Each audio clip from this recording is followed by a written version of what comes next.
Since we're on the hair topic right here, this flows perfect. This is called a segue right here. This is a perfect segue.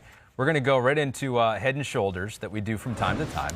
It is a time to take it up to 100, presented by Head and Shoulders, which if I do decide to grow my hair out and have a midlife crisis and try to look like the teenagers out there, I'm going to use Head and Shoulders. So who took it up to 100? Let's talk about the Panthers, and specifically Robby Anderson, who took it past 100, 112 yards on 13 targets, 8 receptions for a Panthers team that's 3-0 since Christian McCaffrey went down. It's crazy. It is crazy. It just is another example of it's a team sport. No one guy makes a football team. Don't care who it is, all right? And as that, I mean, you're right. Robby Anderson, talk about taking it up to 100. I hope everybody's 100% noticing how talented he is as a football player now. Yeah, he's kind of been obscured in obscurity with the New York Jets the last few years. But Anderson, the big thing is it starts with his just straight speed. He can fly. Is it Tyreek Hill fast? No, but he can run by just about any DB in football.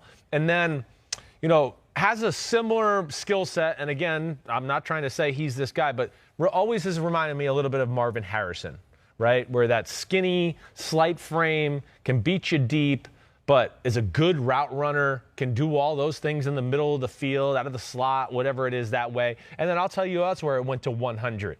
Is our man Matt Rule, the coach.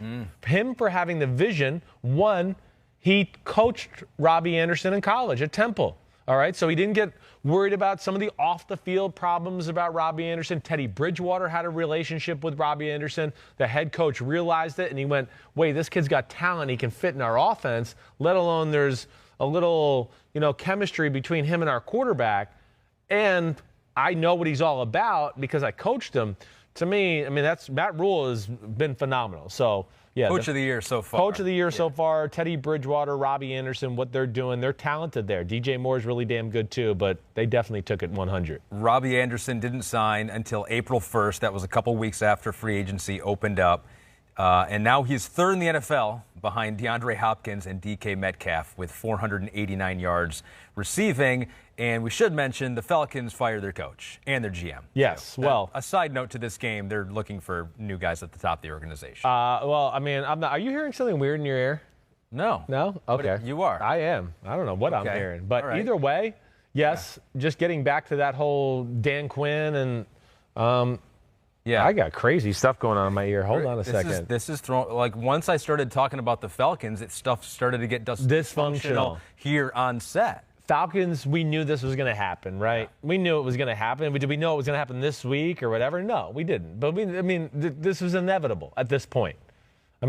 Sorry, that's just the way it is.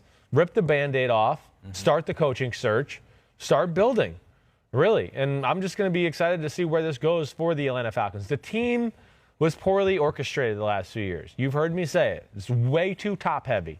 They get 2 or 3 injuries, the team totally falls apart. And they're in a bad cap situation for next year. I know, right. And, you want to go, why? You want to go, who's on the team that's the salary? Who's the defensive star that's got us in a salary cap issue? Who's the offensive line that's got a salary issue? Yeah, it's Matt Ryan, Julio Jones. Matt Ryan, Julio Jones. And Grady Jarrett are making up 60% of the damn salary cap. And Grady Jarrett would be the only one that I would say is truly they're getting their worth out of right now. So I don't know where this goes. I've been saying the Falcons should be putting Julio Jones on the trade market. Now, he's got a tough contract too. It's going to be tough to trade him. It's a lot of dead money and things like that, too. So I got to, deep dive into that a little bit there. But Jake Matthews, Dante Fowler Jr. also making some money. Yeah, okay, right. And, this was always going to be the end of the window, right? And so I guess they're just saying, hey, this is the end of an era. Matt Ryan, end of career, basically. Julio Jones, who knows how much more he has. It's just it's a new era. Let's just clean slate, rip the Band-Aid off, and...